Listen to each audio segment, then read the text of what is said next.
A look at the AP Top 25 for this week has us asking one simple question. Is playing Gonzaga this season a curse?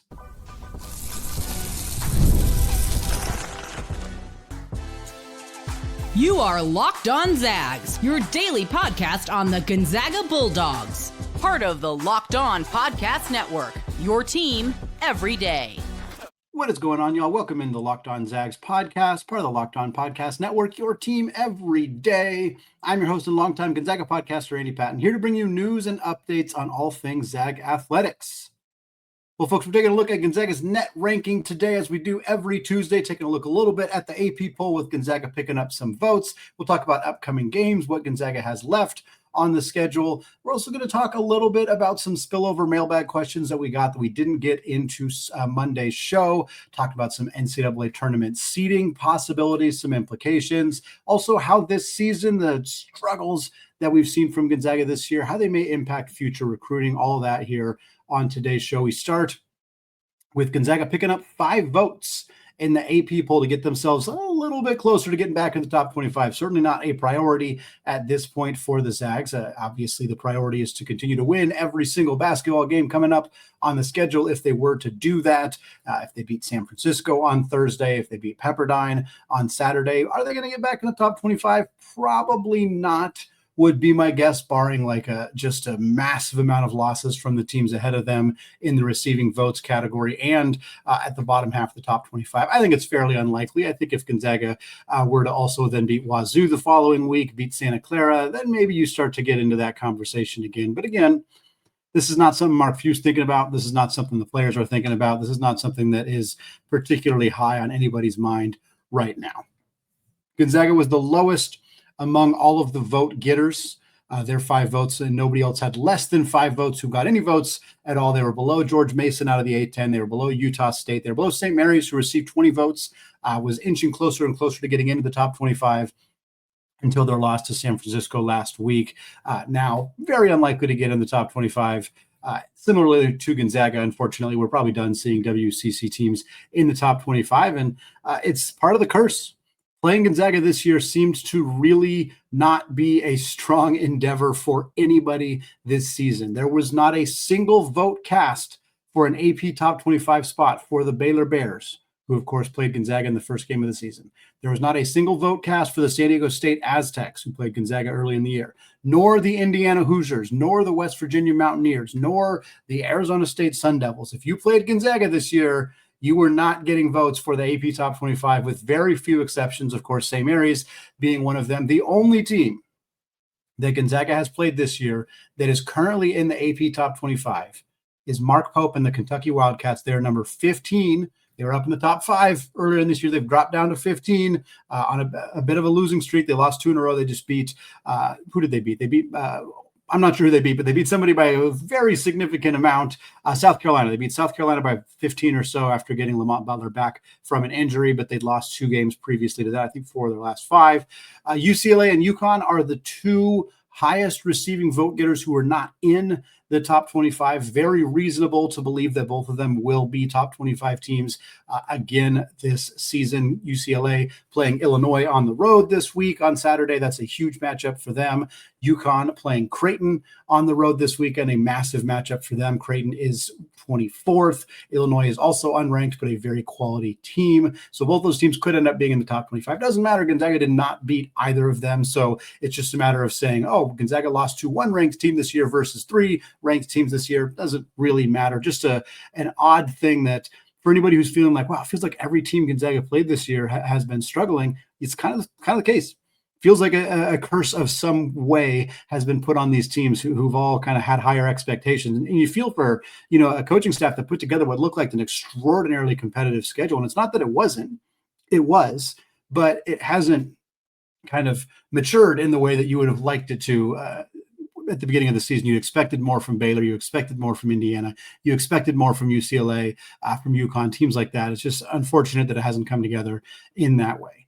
Fortunately, it's not really hurting the Zags all that much. They're still 14th in the net. We talked last week pretty extensively about what would have to happen for Gonzaga's resume to look bad from an analytics perspective. They're nowhere close to that right now. The highest team that didn't make the NCAA tournament from a net perspective as a net large was 29th. Gonzaga's 14th. Like, they're just in a really comfortable spot right now using those advanced numbers, in part because they just, every game they lose is close. They're not getting blown out. They're not getting beat badly by anybody.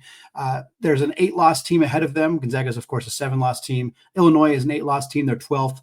Kansas is a 7-loss team. They're 11th. So Gonzaga is not the only 7-loss plus team in that top 15 conversation. However, Gonzaga does have the fewest quad one wins of any team in the, not only in the top 15, not only in the top 20 or 25, but in fact in the top 33.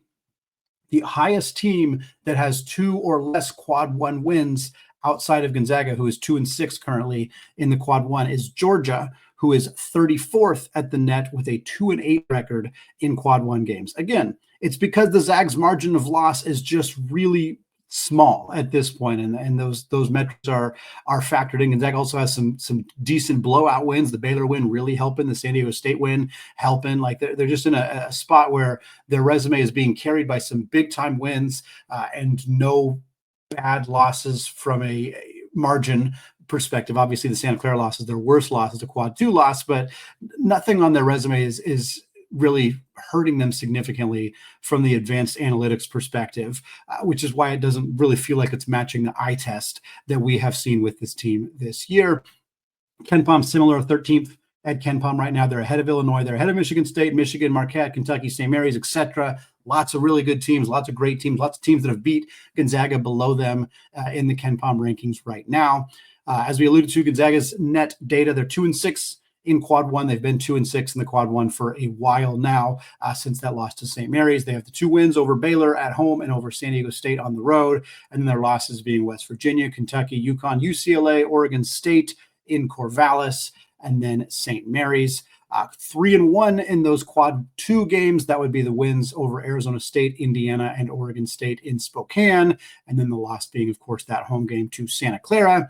Quad 3, 5-0 in the quad 3, 2 games against LMU. Also Washington State at home, Davidson in the battle for Atlantis, and then Pepperdine on the road. Those are your quad 3 wins, and then 8-0 in quad 4. That's everything else. All the teams that had been on there previously, now with Pacific on the road being added as a quad 4 game. In terms of what could change, and it's important to note that I am recording this right now before Baylor and Houston is part of Big Monday. By the time you're listening to this, that game has happened. Baylor currently 26th in the net. A loss to Houston, unless it is a huge blowout, is not going to knock Baylor from 26 to outside of the top 30. A win over Houston would potentially bump them up a couple of spots. Likely they're going to stay in the 25 to 30 range, maybe 23 to 30 range, somewhere in there. But if Baylor does fall out of the top 30, that win for Gonzaga would go from being a quad 1 win to a quad 2 win. That is a fairly significant number for Gonzaga fans to keep an eye on. Baylor's been hovering around 30 in the net right now. The Big 12 is such a strong conference that it's probably going to prevent Baylor, barring a significant collapse for them, it's probably going to prevent Baylor from falling very far. And I think they have a very good chance of staying top 30, but it's definitely one to keep an eye on right now. Oregon State 66th in the net. They need to stay top 75. If they fall out of the top 75, that quad 1 loss becomes a quad 2 loss. Indiana is 61st in the net right now. If they were to become a top 50 team in the net, that win that is currently quad 2 would become quad 1. Indiana's obviously announced, in case you missed this, that Mike Woodson, their head coach, is going to retire at the end of the year. We'll keep an eye on whether there can be kind of a late season push. Sometimes you see that when a coach says they're stepping away. Sometimes it goes the opposite direction, which would not be good for Indiana. They're not going to fall from 61 to outside the top 100. So it's going to remain a quad 2 win for Gonzaga, but it's possible a strong finish to the year could push that to becoming a quad 1 win for Gonzaga. At least worth keeping an eye on for them there. LMU, Loyola Marymount, 148th. Currently in the net. If they were to get into the top 135, that road win that is currently quad 3 would become a quad 2 road win. That would be a nice little boost for Gonzaga's resume. All their quad 4 games are pretty locked into where they are, so not really anything that's going to change there. And for what's left with Gonzaga. They got 3 quad 1 games remaining. We've talked extensively about how the strength of the WCC this year is a benefit for Gonzaga. They have not won as many of the games they need to in conference play, and that's been a frustration, but they still have 3 big opportunities left. They got the home game against St. Mary's on the 22nd. They closed the season at Santa Clara and then at San Francisco. All of those are currently projected to be quad 1 games. That would be a huge for Gonzaga to pick up. Ideally, all 3 of them, at the very least 2 out of those 3 would be a massive boost to this team's resume. They got 2 quad 2 games left, Thursday against San Francisco at home, and then at Wazoo next week, I believe next Thursday. No more quad 3 games, but just 1 quad 4 game left. That is the Saturday game at home against the Waves of Pepperdine. They'll also likely get a quad 2 and quad 1 game in the WCC tournament. At least that's what we would hope that we will see from them as they get a top 2 seed. They play on, I think it'll be Monday against either San Francisco or Santa Clara, somebody like that. Win that game, play St. Mary's in the championship, then you're getting a quad 2 and a quad 1 game added to your resume. Well, we're going to continue this conversation to an extent. We're going to talk a little bit about some realistic seeds for Gonzaga this March. We're going to talk a potential comparison for Gonzaga to a team that they played back in 2021 in the NCAA tournament. There's a pair of mailbag questions that came in late. We'll talk about those to get into the second segment coming up here in just a second. But first, folks, after the holiday hustle, there's nothing like giving your home a little TLC. I always find that decluttering and refreshing the space helps me get back into a routine. So whether you're tidying up, clearing out, or just want to give your space a new look to start the year, Wayfair has everything that you need, all within your budget. I'm currently looking for furniture. Wayfair's huge selection makes it super easy to find pieces that fit my style and my budget. And my favorite part, the free and hassle-free delivery, even for larger items. Wayfair's site was so easy to navigate, and I found everything that I needed in no time. There's something for every style and every home, no matter your space or budget. So give your home the refresh it needs with Wayfair. Head to wayfair.com right now. That's wayfair.com. Wayfair, every style, every home. All right, folks, segment 2, still Andy Patton, still Locked On Zags podcast. And we had a few mailbag questions come in. All 3 of these questions are from Emily via Gmail. She sent an email after I recorded the show that went out on Monday, but very topical, talking about NCAA tournament seeding, which is kind of what we tend to talk about on these Tuesday shows when there's not a game to preview. It's kind of a look at the AP poll, a look at the net refresh, and kind of how this team is shaking up at this point. So we'll take 2 of these questions here. We'll take the final question as a full segment to close out the show. First question from Emily. She says, Gonzaga will be like the 2020-21 UCLA team that comes in with a low seed, but busts all the brackets by making it to the Final Four or beyond. I don't remember why UCLA was so lowly ranked that year, but we all know that this team has so much potential if they can put it all together. Tell me why I'm right or why I'm wrong, preferably why I'm right.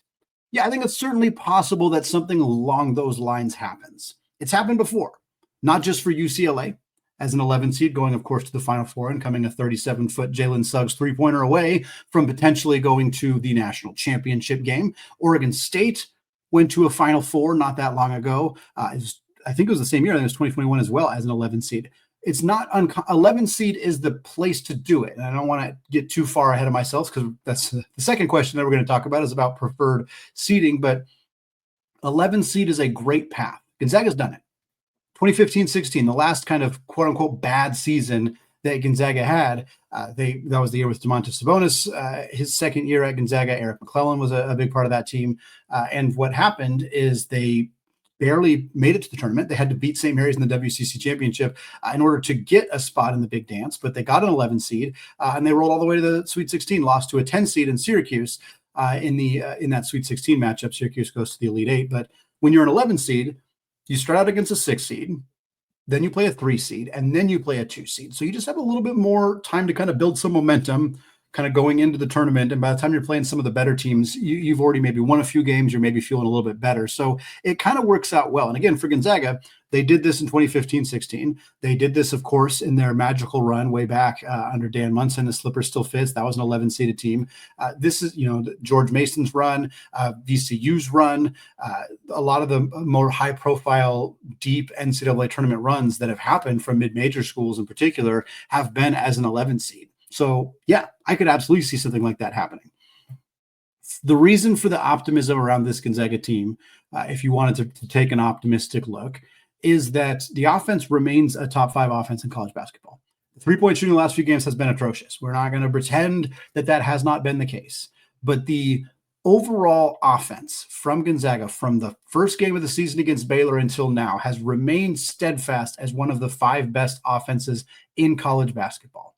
They may have off nights. They may have off lull periods. They may have off halves. We've seen that far more often than we would like to this year. But part of the issue for Gonzaga is that even the best offenses go through lulls. It's not that crazy for an offense to go through a lull, but their defense has not been good enough that a lull period, even for a high-level offense, is enough for them to lose. The Santa Clara game is the best example of that. You scored 99 points against Santa Clara. The offense wasn't the problem in that game. You scored 99 points, but your offense was not absolutely perfect, and so you lost because you gave up 103. The Oregon State game was a similar situation. Gonzaga's offense wasn't perfect in that game, but their defense was worse, and that's what cost them that game. The good news is that Gonzaga's defense has been much better as of late. Starting in the second half of the St. Mary's game, and then through their 2 games last week, Gonzaga's defense looked great.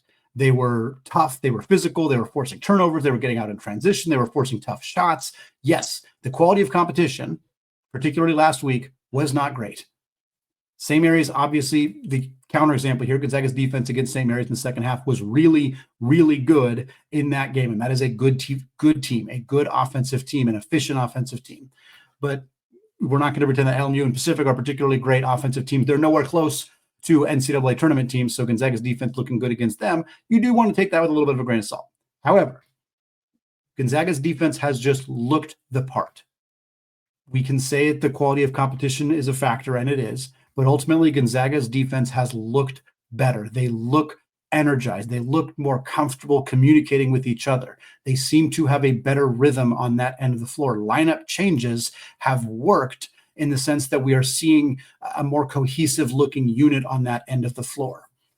Plus, Gonzaga is a better three-point shooting team than we have seen this year. That does not mean they will magically shoot better from 3, but it means that they could. Ben Gregg was a 37.7% three-point shooter each of the last 2 seasons. He's well below that this year. We have a lot of historical data that points to Ben Gregg being a better shooter than he's been this year. A lot of times over a long enough sample size, data regresses towards the mean. Players are not numbers on a spreadsheet. That does not just mean that it's going to happen simply because it should happen mathematically. That's not what I am trying to say, but it is plausible that he will shoot better going forward. The same is true of Braden Huff. The same is true of Michael Ajayi. The same is true of Dusty Stromer, who is in a wicked shooting slump right now. Nolan Hickman is one of the 5 best three-point shooters in the country per volume and efficiency. He is one of the 5 best three-point shooters in the country, 44% on over 5 attempts per game. Nolan Hickman is a lights-out shooter. Ryan Nembhard is shooting 39.5% from 3 this year. That is electric. That is outstanding. If this team finds a way to get more consistent as a three-point shooting team, the shot diet gets better, by which I mean Caleb Battle is not launching a bunch of threes when he should be driving to the basket. If the team finds that rhythm, the three-point shooting regresses positively towards the mean, and the defensive changes we've seen over the last 2 weeks stick, this team can absolutely go on a run to the Elite Eight of the Final Four. Are all of those things possible? Are all of those things likely to happen collectively? Probably not, theoretically. Do you need every one of them to happen perfectly to make the Final Four? Probably pretty close. It's tough to do. We know that. But to say that it's not possible that Gonzaga, especially in that 11 seed conversation, could make a run like that, oh, it absolutely is. Maybe not likely, but it is definitely possible. Question number 2 from Emily. She says, would you prefer Gonzaga to be an 8-9 seed or a 10-11 seed? 11 seed, absolutely, unquestionably. Kind of alluded to it a little bit already in that question, but if I was picking between a 6 seed and an 11 seed, and those were my choices, number 1 would be a 6 seed. I think that's fairly clear. That's the best number there for a reason. Number 2 would be a 7 seed, and I'm close on that. It's close between whether I prefer to be a 7 seed or an 11 seed. Honestly, it is. I would probably go 7, but it would go 6, 7, 11, 10, 8, 9. And 8, 9 doesn't really matter which one. The reason being this. An 11 seed taking on a 6 seed, the quality of talent between the 6 seed and the 11 seed is not dramatically different than the quality between an 8 seed and a 9 seed. To which I'd say Gonzaga as a 9 seed facing an 8 seed versus Gonzaga as an 11 seed facing a 6 seed.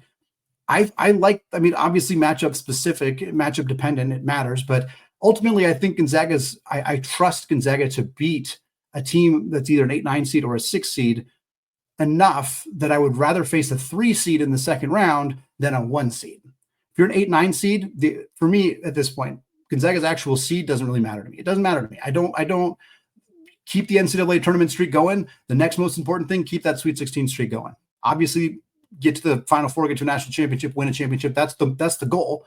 But right now, get that Sweet 16 streak up to 10. That would be phenomenal. That would be an awesome result for this season.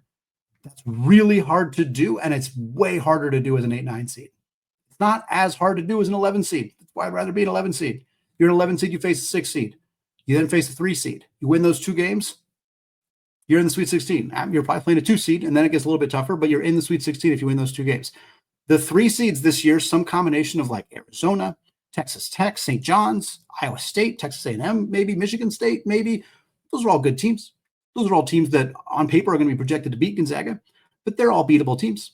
Texas A&M struggles mightily to shoot the 3 ball. Arizona's had some serious issues that we saw from them, particularly early in the year. St. John's can't shoot to a lick. Iowa State just got boat raced by Kansas State, who probably won't even make the tournament. Those teams are all beatable.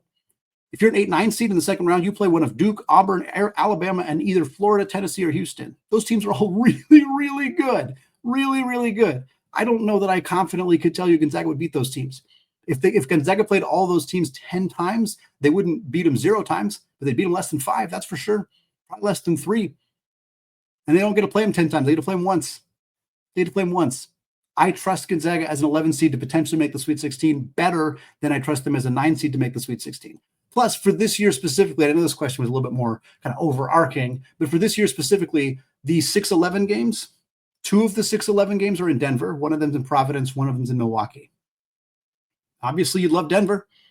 You wouldn't hate Milwaukee. Providence would not be great. That's pretty darn far, but that's fine. Whereas the 8-9 games are in Lexington and Raleigh. Woof. That is not ideal. That is not ideal. I saw a bracket that came out by a good friend of the podcast, Rocco Miller, projecting Gonzaga as a 9 seed to face an 8 seed Louisville and Lexington. And I was like, holy crap, that would not be ideal. That is a bummer of a matchup.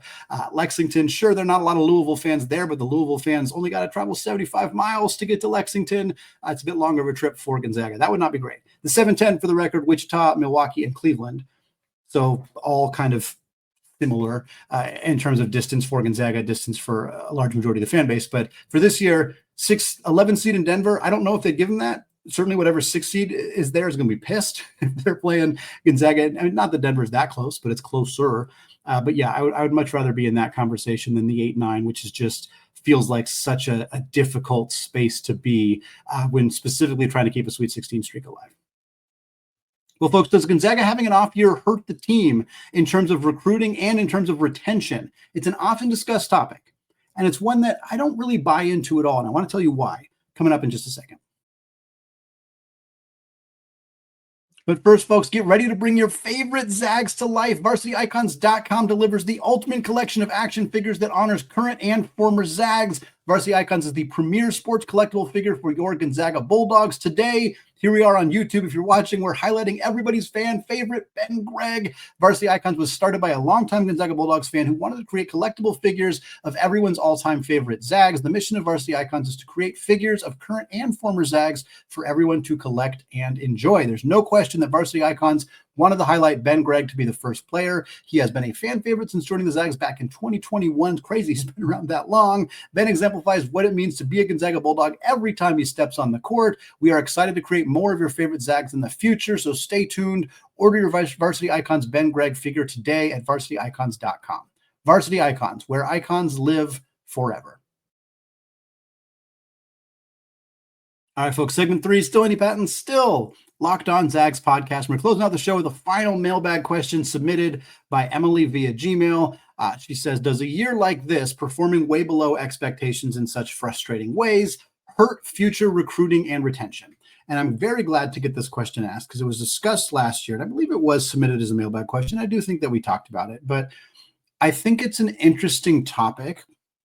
I think it's a topic that the answer has changed somewhat dramatically in the NIL era, also in the transfer portal era, where retention is certainly more of a talking point than it has ever been previously in college basketball. But I also don't think it's a question that where the answer has changed all that much. Across college basketball in general, certainly in the Gonzaga basketball space. And it's also only a question that has come up recently because Gonzaga hasn't been in a position where they are having disappointing seasons, where they have high expectations, where they're bringing in players who have expectations to legitimately compete, to be in the Final Four and to be in a national championship, and then are failing to meet those expectations. For two reasons. One, for most of the time that Mark Few has been the head coach, that hasn't been the expectation. The expectation was to continue to win the league, was to continue to make the NCAA tournament, and was to get to Sweet 16s and then see kind of what happens. And so they were recruiting and they were landing talent kind of based on that. And they were able to do so, but it wasn't, a year where they, get a 9 seed and lose to an 8 seed in the first round was not killing them because it wasn't that much different than a year where they get a 6 seed and maybe they win their first 2 games. But then somewhat suddenly, they started becoming a team where that became the expectation. They started landing 5-star talent. They started landing high-profile players in the transfer portal, or before the transfer portal, just transfers in general. They started consistently putting guys in the NBA, guys like Kelly Olynyk and Domantas Sabonis and players like that. And then the expectation skyrocketed. And then from there, once that happened, they kind of just kept doing it. They kept making the Sweet 16. Sometimes it was as a lower seed.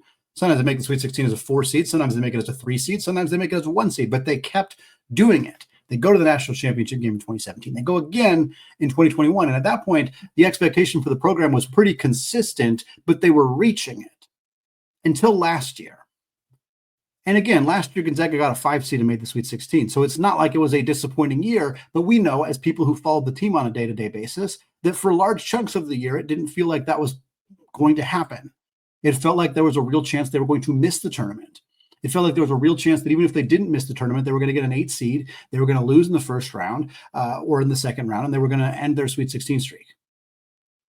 Again, some of those sentiments have been cropping up throughout this year with projections. I mean, justifiably, with projections literally saying Gonzaga is going to be a 9 seed, like we talked about. At this point, I think the general consensus is that Gonzaga, barring a late season collapse, will make the NCAA tournament. But there is a sentiment around this team of disappointment. And again, why wouldn't there be? They were a top 5 team at one point. They beat Baylor by 38 points in the opening day of the season. What has happened since then has been largely disappointing. So it's kind of the first time this question has really become a talking point for Gonzaga. There's also not teams similar to Gonzaga. Nobody is like Gonzaga. And that's not like a holier than thou type statement. It's just a fact that a team from a small major like this, a team with a small alumni base and a small student population and a limited amount of resources and endowment from a relatively small city in the West Coast going to the NCAA tournament 25 years in a row just doesn't happen. Like the teams that are consistently great in college basketball are the Dukes and the Kentuckys and the Kansases and the blue bloods, the true blue bloods. And so for them, this conversation, like that doesn't happen for them because you still want to go to North Carolina. Like North Carolina was a number 1 seed or a number 1 ranked team in the preseason a few years ago. And then they didn't even make the tournament. And then they still landed 2 5-star kids who are expected to be like lottery picks this year. And they're bad. Again, like they're still not good, but they're going to they just got a commitment like a week ago from a 5-star top 15 kid. North Carolina's recruiting is not hurt at all by the fact that they are not a good basketball team last year or this year. But it's North Carolina. It's the school that Michael Jordan went. It's the school of Roy Williams. It's the school that has so many national championships. Like it's not Gonzaga. It's not. Duke this doesn't happen to Duke. It doesn't happen to Kentucky or it doesn't happen to those schools. But it's also now the NIL era. So of course, those schools have money, they have boosters, and they're able to afford to pay some of these players who have grown up rooting for North Carolina, who grew up rooting for Duke or Kansas or whomever. There are still players who grow up rooting for Gonzaga, who follow this team, who want to come to Gonzaga, and Gonzaga does have NIL money, so they are still able to do it. But I think the other part of the conversation with Gonzaga is they're not super reliant on, landing the best player in the transfer portal or landing a 5-star player. so they can build their rosters in different ways. In terms of retention, Gonzaga had arguably one of their worst seasons last year, and 7 of their 8 guys came back who were in the rotation. The one who didn't was Anton Watson. He could not. Then you lose Luka Krajinovic and Pavle Stosic, but they were basically pushed off the roster to make room for guys like Caleb Battle and Michael Ajayi to join the team, or Emmanuel Innocente, Michael Ajayi replacing Watson. Like, those guys weren't necessarily planning to leave. So no, Gonzaga does not have a retention issue. Clearly, they've had very few transfers out. They had one offseason where they lost Salas and they lost Reed and they lost Dom. Dom wasn't a good fit. Salas was a question. People had a question of whether the coaching staff should have played him more. I think that was a justified concern. But he didn't leave because the team was bad. He left because he wanted to play more. Afton Reed left because he got replaced by Ben Gregg in the front court rotation. So they weren't leaving because the program was struggling. They left for their own reasons. That is always going to happen in the transfer portal era. That's always going to happen. People are going to leave because of that. Gonzaga's first 5-star player they ever landed was Zach Collins. It came off of that year where they were this close to not making the NCAA tournament. So again, he didn't choose to not come to Gonzaga because, oh, wow, they were kind of bad last year. They struggled. They lost to Portland in the regular season. Those things didn't happen. Players don't think like that. And I think that's the part of this conversation that if there was a big thing to emphasize, and I probably shouldn't have waited till 33 minutes into the show to say this, but if there's an emphasis, it's that. Players recruits and transfers do not think about this team or any team that they're pursuing or looking at in the same granular way that fans do. They don't. If in this offseason, Mark Few or Stephen Gentry or Brian Michelson or whoever calls a player that's in the transfer portal and says, hey, so-and-so, Stephen here, we're looking at adding you for next year to help us replace some depth in the front court with, so-and-so leaving, what do you think, blah, blah, blah. That player is not thinking about Gonzaga lost 7 games. They don't know. They have no idea. Even if they play, unless they played in the WCC, then maybe. If they played at St. Mary's, they played at San Francisco, which Gonzaga doesn't pursue those guys, they might know. But for the most part, they have no idea how Gonzaga did. They just know that the coaching staff's calling them. They know that Chet Holmgren went there. They know that Drew Timme, they know things about what can they do to get me in the NBA? What can they do to get me, money now, currently? And if Gonzaga's offering them a competitive offer financially, if Gonzaga's offering them the ability to play big minutes, offering them what they want, they don't care that Gonzaga lost a few games they shouldn't have lost this year. That's just not how they're thinking. High schoolers are not thinking about that at all. They're not thinking about that at all. Yes, Nick Kamenia was pursued by Gonzaga for multiple years, opted eventually to go to Duke. I don't think it was because Gonzaga lost a few more games last year and this year than they normally do. I really do not think that it was that. It was either NIL money or just Duke. Duke is a brand. That is a brand. Isaiah Harwell and Kingston Flemings went to Houston. Maybe NIL played a role there. Maybe they wanted to be in Texas. Maybe the fact that Kelvin Sampson's a really good defensive coach. Maybe he just out-recruited Mark Few. Who knows? But I'd be very surprised if it had to do with Gonzaga playing a little bit worse in these last couple of seasons than they did previously. So that's kind of my general thought on this topic. I understand why it's coming up. And I think it's a topical thing in the NIL era and the transfer portal era and in the, Gonzaga's not been as good as normal the last couple of years era. But I don't think it's ultimately something that is making a significant impact on Gonzaga's recruiting or retention at this point in their tenure. It's going to wrap it up for me today here on the Locked On Zags podcast. Folks, thank you so much for making the show your first listen or your first watch of the day. Got a fun show lined up for y'all on Wednesday, talking about the San Francisco Dons team, and then we'll get a more traditional preview episode for you all on Thursday before the game, and then, of course, a recap and getting you ready for that game against Pepperdine to close out the week. Thanks again, folks, for listening. Have a fantastic rest of your day, and as always, go Zags.